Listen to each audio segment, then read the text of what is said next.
घुंघराले बाल। राइना बचपन से ही खूब सुंदर थी। उसके लंबे लंबे घुंघराले बाल से हमेशा उसका चेहरा ढका रहता। अरे भूतनी बनकर घूमती रहती है, चल तेरे बाल कटवा दूं। अच्छा, क्यों भला? स्कूल में तो सारा वक्त बांधकर घूमना पड़ता था।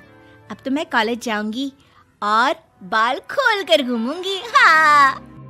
अरे ये बाल देख रही है, ऐसे लगता है जैसे मधुमक्खी का छत्ता। खैर, घने घने घुंघराले बालों से राइना सुंदर तो लगती, लेकिन उसे संभालना उसके लिए बड़ा काम था। माँ, अरे माँ, शैम्पू खत्म हो गया है। इस बार वो वाला लाना ना, जो घुंघराले बालों को और बाउंसी बनाता है। माँ ले आना, हाँ जरूर से। कल मेरा कॉलेज का पहला दिन है, मैं चाहती हूँ सब मुझे देखकर जले। अगले दिन राइना कॉलेज पहुँचती है, जहाँ एक लड़का उसे छेड़ते हुए कहता है, अरे लगता है चाउमीन में सोया सॉस कुछ ज्यादा ही गिर गया। अरे मुझे तो चेहरा दिख ही नहीं रहा। लड़कियां भी राइना का मजाक उड़ाती है। अरे यार, ये कंगना की कॉपी करके कौन आया है? लोकल कंगना, और कौन? राइना को सभी पर गुस्सा आता है, लेकिन वो कुछ नहीं कहती। स्कूल में तो बाल बंधे ही रहते थे, लेकिन कॉलेज में राइना एक लड़की से कहती है, हाय, मेरा नाम राइना है, मुझे आर्ट्स डिपार्टमेंट में जाना है। कहाँ से है रास्ता? अपने बाल हटाकर देखो, सामने ही बोर्ड लगा है। राइना को कॉलेज में भी दोस्त बनाने में दिक्कत आ रही थी। वो रोते रोते घर आ जाती है। माँ, मैं क्या करूं?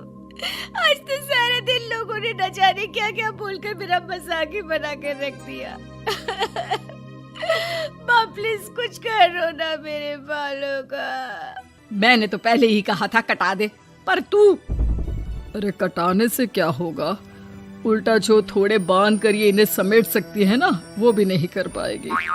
तो क्या मेरी कोई दोस्त नहीं बनेगी कॉलेज में, या मैं हमेशा लोगों के मजाक का ही शिकार होती रहूंगी? राइना जोर जोर से रोने लगती है। तभी उसका छोटा भाई आ जाता है और राइना के बालों के बीच एक पेंसिल छुपा देता है। तभी उसका दोस्त भी पीछे से आ जाता है। अरे ढूंढो ढूंढो, कहाँ है पेंसिल? मैं नहीं बताऊंगा। दोस्त काफी कोशिश करता है, लेकिन उसे पेंसिल नहीं मिलती। वो वहाँ से चला जाता है। थैंक्स दी, आज आपके बालों ने तो मुझे बचा ही लिया। अच्छा, बहुत दिनों के बाद बालों को लेकर कुछ अच्छा सुनने को मिला। मुझे भी पहले लगता था कि मेरे बाल सबसे सुंदर है, लेकिन अब पता चला। अरे क्या पता चला, क्या हो गया? देख, किसी भी चीज के ना दो पहलू होते हैं। या तो तुम बालों से ही लोगों का मन जीतो, या फिर रोती रहो। अब ऐसे घने बाल तो तुम्हें भगवान ने दिए हैं। राइना को पिता की बात समझ में आ जाती है।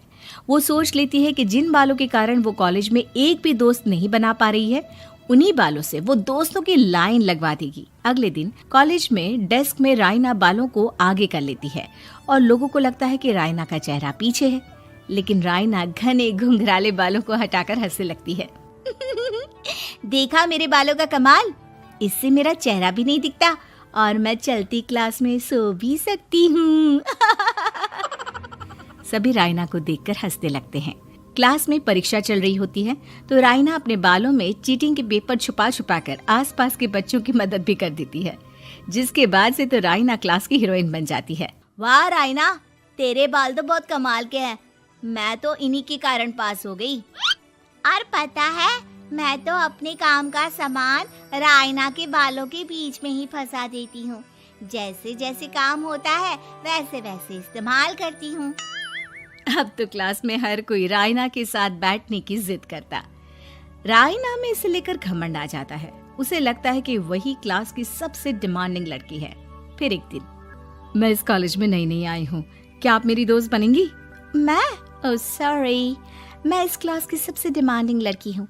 हर कोई मेरे साथ ही रहना चाहता है। एक काम करो ना, वो पीछे की सीट दिख रही है, जाओ जाकर वहीं बैठ जाओ। लड़की को राइना की बात बहुत बुरी लगती है, लेकिन वो करती भी तो क्या, जाकर चुपचाप पीछे की सीट पर बैठ जाती है। तो आज का लेसन सबने याद किया है ना बराबर से?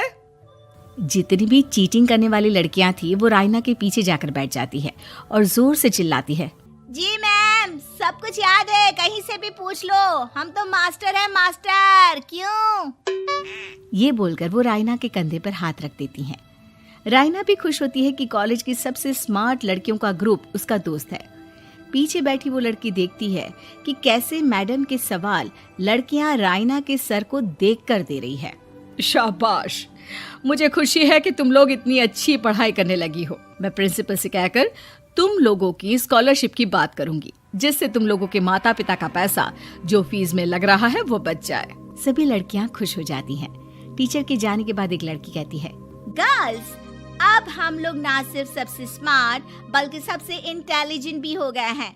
इसी बात पर आने वाले संडे को मेरे घर पर पार्टी, सबको आना है, ओके? सभी लड़कियां पार्टी के लिए एक्साइटेड हो जाती हैं। रायना भी। माँ, मेरे कॉलेज की सबसे स्मार्ट लड़की ने पार्टी रखी है संडे को। मैं भी वहाँ सबसे अच्छी दिखना चाहती हूँ, लेकिन ये बाल। घुंघराले बालों का तो कर भी क्या सकती है। तभी उन लोगों की नजर पार्लर के एक इश्तिहार पर पड़ती है जो 3000 रुपए में बाल स्ट्रेट कर रहा था। माँ, मुझे पैसे देना, मैं बाल सीधे करवा कर आती हूँ। संडे को पार्टी में सबसे अच्छी लगूंगी। बस फिर क्या था, अपने घुंघराले बालों को रायना पार्लर जाकर स्ट्रेट यानी कि सीधा करवा लेती है। और फिर पार्टी वाले दिन, हाय गर्ल्स, कैसी लग रही हूँ मैं? ओह नो, शिट, ये क्या करवा लिया बालों का हाल? और जिसके घर पार्टी थी वो लड़की, अरे ये क्या करवा लिया? तुम्हें मालूम नहीं है, जिस बालों में चीटिंग रखकर हम लोग टीचर के अगर इम्प्रेशन जमाते थे, उन बालों को तुमने।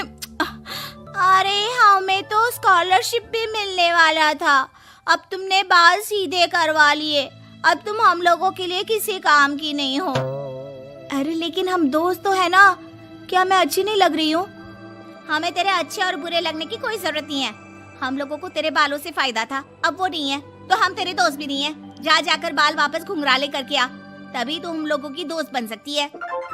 रायना रोते रोते घर आती है और माँ को सारी बात बता देती है।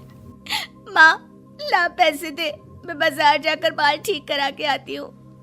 लेकिन माँ, मुझे ये बाल बहुत अच्छे लग रहे हैं, काश ये बाल मैं पहले ही सीधे करवा लेती। देख बेटा, पैसे तो मैं तुझे दे दूं, लेकिन वैसे बाल करके तू फिर ऐसे दोस्त बनाएगी जो तेरे साथ मतलब के लिए जुड़े हैं। लेकिन इन बालों में तू ऐसे दोस्त बनाएगी जो तेरे साथ जीवन भर का साथ निभाएंगे। रायना को माँ की बात समझ में आ जाती है।